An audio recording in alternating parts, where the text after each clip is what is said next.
போல இடது தொடை வலது தொடை, வலது தொடையில அந்த பெண் அமர்ந்தாள். இவன் சொன்னான், பெண்ணே, என்னை திருமணம் செய்ய வேண்டும் என்கின்ற எண்ணம் இருந்தா என்னுடைய இடது தொடையில் அல்லவா நீ அமர்ந்திருக்க வேண்டும், வலது தொடையில் எதற்காக அமர்ந்தாய் என்று கேட்டு சொன்னா, இடது என்ன வலது என்ன ரெண்டும் ஒண்ணுதானே?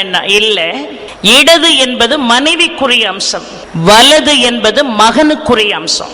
மனைவிக்குரிய அம்சமாகி என்னுடைய இடது பாகத்தில் நீ அமர்ந்திருந்தால் ஒருவேளை நான் உன்னை திருமணம் செய்திருப்பேன். ஆனால் மகனுக்குரிய வலது தொடை அம்சத்திலே அமர்ந்த காரணத்தினால் நீ என்னுடைய மருமகள், மருமகளை தொட்ட பாவம் மாமனாருக்கு வேண்டாம், எழுந்து போ என்று சொன்னார். உடனே 1000 முகங்களோடு கங்காதேவி காட்சி கொடுத்தாள். உன்னுடைய ஒழுக்கத்தை சோதிப்பதற்காகவே நான் இங்கே வருகை தந்தேன். உனக்கு என்னுடைய அனுகிரகத்தினால் நிச்சயமாக புத்திர பாக்கியம் என்பது உண்டு. உன் மனைவியோடு கூடி 3 புத்திரர்களை நீ பெறுவாய். அதில் 2 மாண்டு போவார்கள், ஒருவன் மட்டும் உயிரோடு இருப்பான். அவன் தன்னுடைய பருவம் வருகின்ற பொழுது என்னை கங்கை கரையிலே சந்திப்பான், என் மீது காதல் கொள்வான், என்னையே திருமணம் செய்ய வேண்டும் என்று நினைப்பான். அன்றைக்கு நான் போடக்கூடிய கட்டளைகளுக்கெல்லாம் அவன் பணிந்தால் அவனை நான் திருமணம் செய்வேன்.